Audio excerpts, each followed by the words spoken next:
Il y a deux énormes questions qu'il faut que tu te poses actuellement si tu es dans la crypto. Premièrement, est-ce que Trump va tenir ses paroles et va faire approuver la réserve nationale en Bitcoin sur le mois de janvier?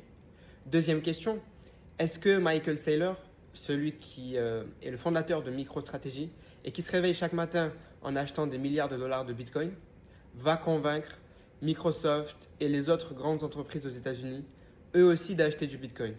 Parce que ces entreprises-là, elles sont tellement grandes que ce qu'elles représentent en termes d'argent, c'est la même chose que le PIB de certains pays.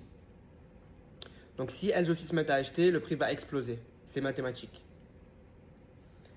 Et en plus, comme ce que je t'ai parlé en premier, si les États-Unis se mettent à avoir des réserves nationales en Bitcoin, à hauteur de 5%, je crois, ou entre 5 et 20% de la supply totale de Bitcoin, les autres pays vont vouloir faire la même chose, donc ça va être un FOMO des pays, et le Bitcoin va aussi exploser. C'est pour ça qu'il y en a qui font des prédictions de Bitcoin à 250 000 dollars pour le mois de mai. Au début, j'y croyais pas trop, mais je commence à y croire de plus en plus. Il y a une seule chose qui me fait peur, pour être tout à fait honnête et transparent avec vous, c'est si Donald Trump meurt avant janvier ou s'il se fait assassiner tout simplement. Parce que Donald Trump aujourd'hui il est assez vieux. Donc si jamais il lui arrive quelque chose, pour les cryptos, ça sent pas bon. Il y a peu de chances que ça arrive, mais je préfère vous mettre en garde. Si jamais tu n'es pas au courant, j'ai un Telegram gratuit où je fais des messages vocaux tous les jours qui vont te permettre de réussir dans ce bull run crypto.